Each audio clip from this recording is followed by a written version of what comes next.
Good afternoon, everybody. I'm Bob Hooey, and I'm here with my friend Peter Kossowan for Wild Rose Toastmasters. Want to give you a chance to get to meet some of the important people in our club, and one of the reasons why you might want to come and hang out with us. Hang out with the good people, for sure. So, Peter, how are you doing today? I'm doing fine.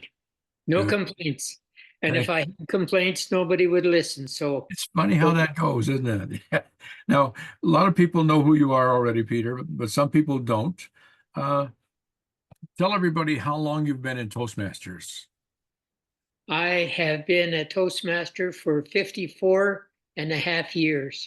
Wow, that's amazing. And In obviously, March, I'll be 55. in 55 years, that's amazing. It'll be 34 years for me in April. So I'm a youngster by comparison on both ways. But so let me ask you a question. Somebody told me, and I know it's true, that you were actually the person who founded Wild Rose Toastmasters. Can you tell me a little bit about what the process was and why that happened? Yes, and matter of fact, at our celebration, it was not mentioned, but I was one of the sponsors of the club. And there was a fellow by the name of Herb Ashley who was conducting television programs about Toastmasters. He did that for 10 years. And there was a number of people that were highly qualified Toastmasters. And we decided that we should create a Toastmaster club for advanced Toastmasters so we could perfect our speeches even a little bit further. And that was a very successful event. That was one of them. One of the other successful events was the fact that we chartered 5 clubs at one time, and the Wow. district governor at that time was Liz Pasica, and we commanded and demanded that Ed Bick, who is the president of Toastmasters, come and help us install, and that's one of the fabulous things that we did here with our Toastmaster clubs. Hmm. So what you're saying is when Wild Rose began, that was the first advanced club in District 42 at the time. Now it's Yes, 42 and 99. right. Wow. So it's always for me, it's always interesting to figure out why something starts or what the motivation behind it is. Because, when you come into it later, it's there, it's established. So you just come into it and you sit in and say, okay, this is how it works, and that's what's happening. But it's nice to know the history and the origin. So you've been a Toastmaster a long time now, and Toastmasters has changed quite a lot in the 54 and a half years that you've been there. What do you see as some of the bigger changes? Well, a change in the manual in the and I have difficulties with that because I feel as a Toastmaster, I want to get to know the new members. And matter of fact, I failed my first speech, and that I shouldn't really be in Toastmasters because most people would walk away under those circumstances. But I feel in my activity in Toastmasters, in order for me to help the member, whatever member is joining or pretending or hoping to join, I want to know more about them so I can help them. Mhm. And the current pathway program says you can speak on any topic, do anything you like. And I have a problem with that because I want to know the member better. Mhm. I agree. I think that's one of the concepts where the icebreaker comes in, is it gives you a chance to, like way back in the old days in the manuals, it just talk Mhm. about yourself, talk about who you are, because you're the expert, subject expert on that person. Right. And that's one of the reasons why I suggest, like with Wild Rose, that if we get new members, which we're having a lot of in the last little while, Right. we invite them and challenge them to do an icebreaker, like I did last month, just to Mhm. just to say, okay, this is how you get to know who the members are, and Yes. this, Yes. lead it for, learn it forward series that I'm doing is another way of getting people to get to know who our members are. So I think I think what you're saying is exactly true.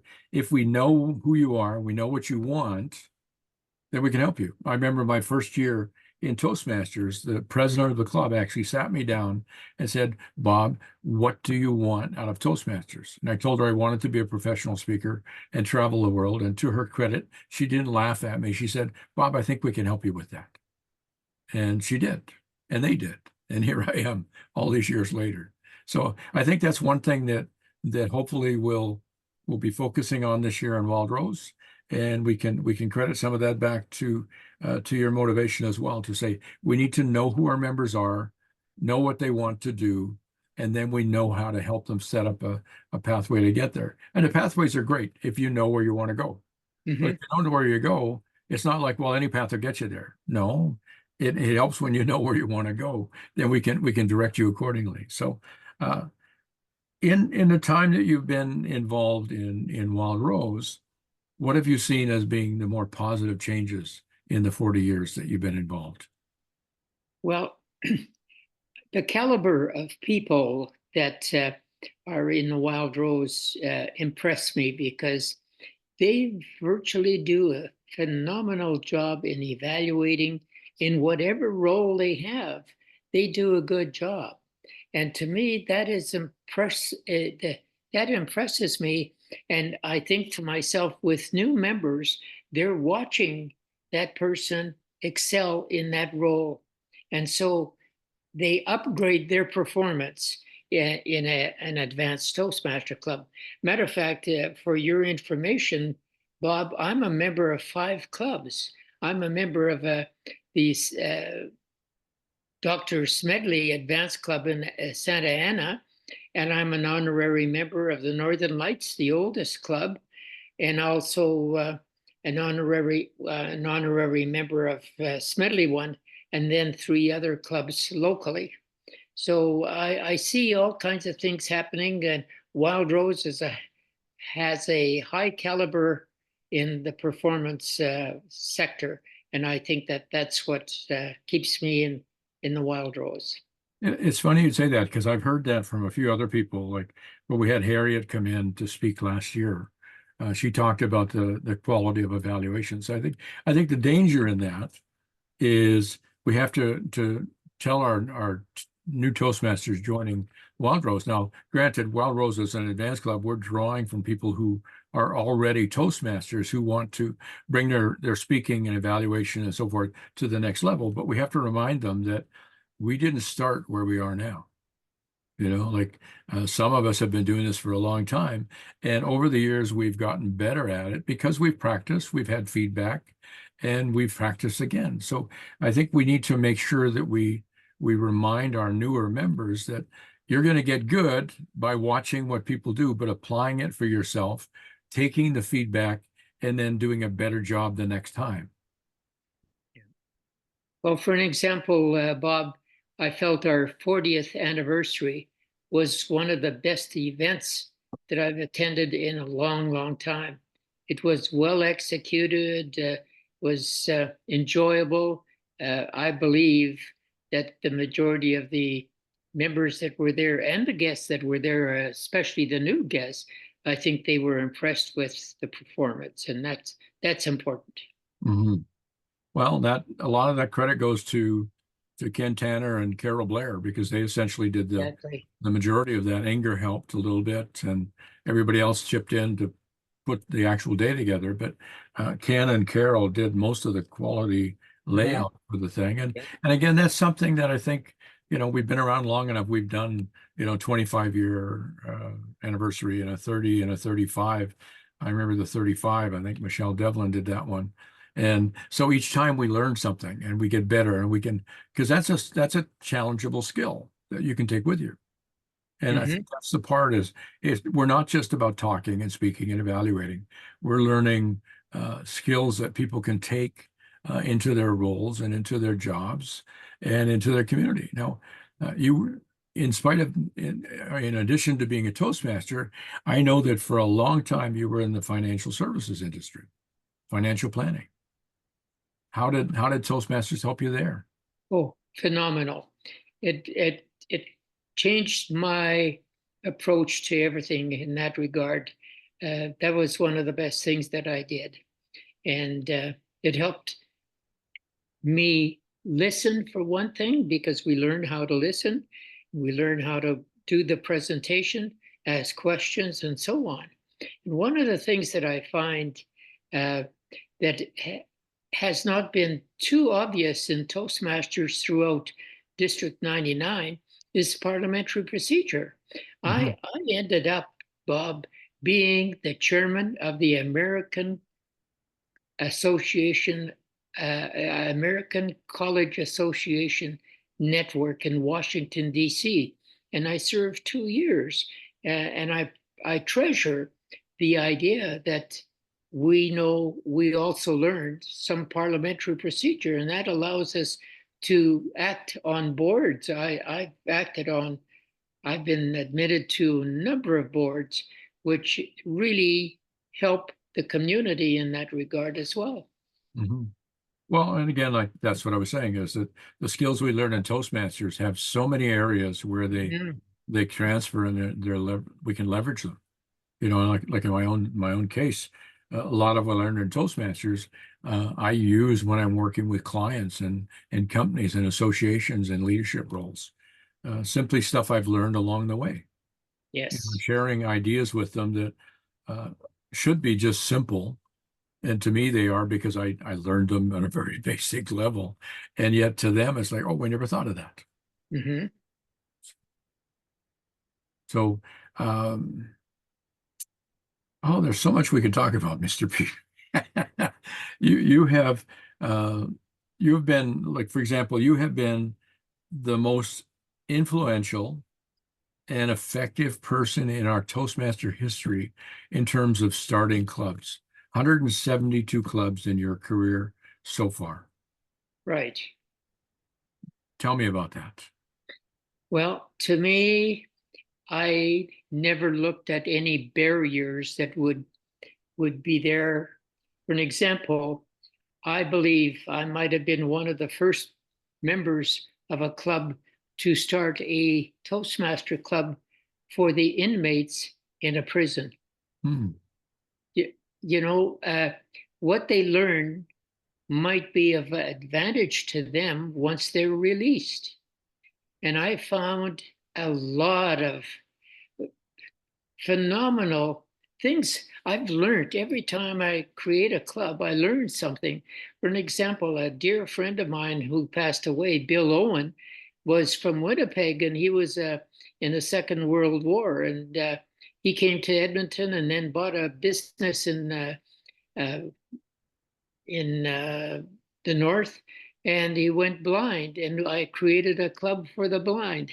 I Wow. also saw him walk up the to the altar with a lady, his bride to be, and they were both ushered by eye-seeing dogs.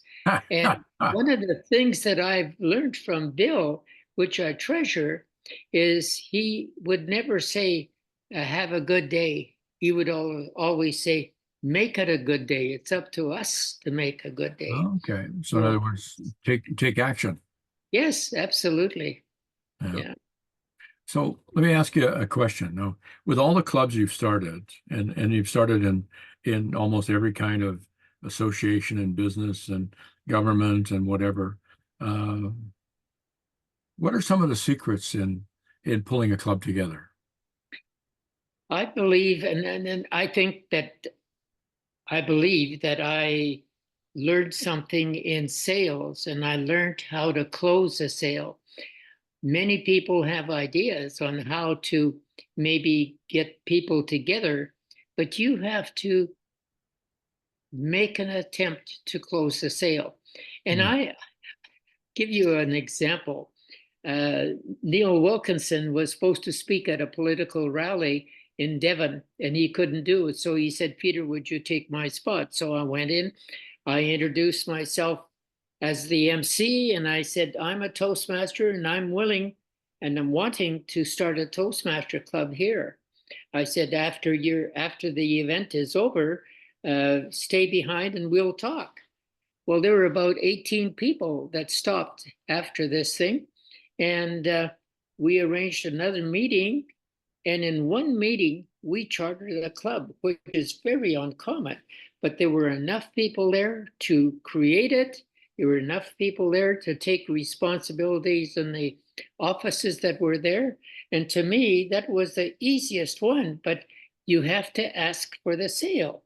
Yeah. If you don't ask for the sale, for an example, once we do a presentation, I've developed a format for a presentation. We get people together, we do a presentation, and then I release the chairmanship, so to speak, and have people ask questions. And Mhm. unless they don't have the answer to their question, they're not going to join. And everybody takes part in it, and that's helpful. And I've had a team of about 10 people that all I had to do is say to them, we have a demo meeting, choose your position that you want, and we do it. And away you go. Yeah. Well, it's true. I think you have to be willing to take the risk. I know one of the things that I'm modeling this year in Wild Rose is that every time we have a meeting, if we have guests, we're going to give them the opportunity to join. Mhm. I've been to so many clubs over the years, other advanced or regular clubs, where somebody comes in and they're interested, but nobody asks them to join. And Right. I think that is such a shame. I mean, Mhm. now granted, with Wild Roses and Advanced Club, we do have some qualifications, and that makes sense.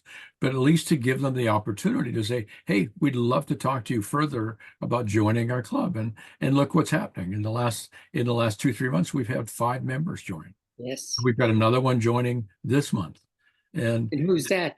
that's Katrina. Katrina Oh. Ingram is going to be joining.